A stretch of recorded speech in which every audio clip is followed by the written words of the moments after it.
Des défenses du consommateur, on vous l'avait promis, cette affaire de BMW série 1, les premiers modèles entre 2004 et 2012. Le client qui nous appelle il y a 2-3 jours pour un problème de FAP et puis qui se pointe tout à l'heure lors du rendez-vous vers 14h15. Il vient, il commence à évoquer la situation, il me parle de ses symptômes, etc. Il vient dire que c'est surtout quand il accélère fort qu'il a plus de puissance. Donc le régime il monte, c'est comme ça il me dit. Mais la voiture elle avance pas. Je lui dis mais monsieur, ça c'est des symptômes d'un embrayage qui patine. C'est pas un problème de FAP, c'est un problème d'embrayage. Il me dit mais oui mais non c'est pas possible, l'embrayage il est tout neuf, il a 30 000 km.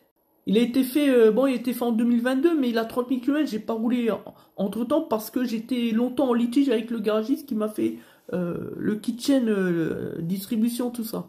Donc revenons antérieurement dans les faits, en 2022, il va, quelqu'un de la famille, il va voir le garagiste là, BMN47 là, kitchen qui est côté boîte, donc derrière le tablier. Du coup, il faut qu'il sorte le moteur. Et c'est vrai que vu que la boîte est désolidarisée, il dit, mais en même temps, bah, il faudrait changer le disque d'embrayage. Il dit pas le kit d'embrayage, il dit le disque. C'est intéressant aussi ça. Le problème, c'est que il lui facture, on l'a vu la facture, 2465 € quand même.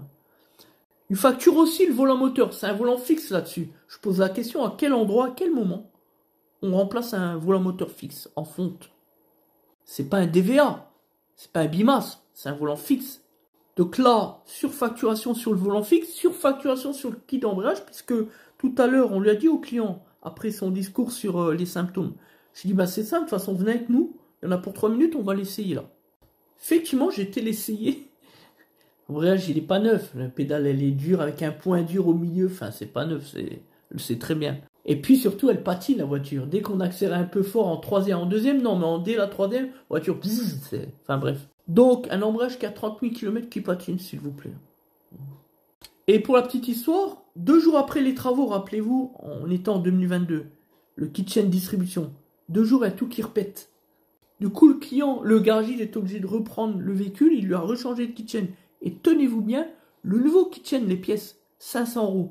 Le client, la famille, le client, a dû lui repayer le nouveau kitchen. Alors que cela faisait suite à ses responsabilités, le principe de l'obligation de sécurité de résultat, puisqu'il casse, il réalise mal les travaux, il est incompétent. Ça a lui de payer, de prendre tout en charge.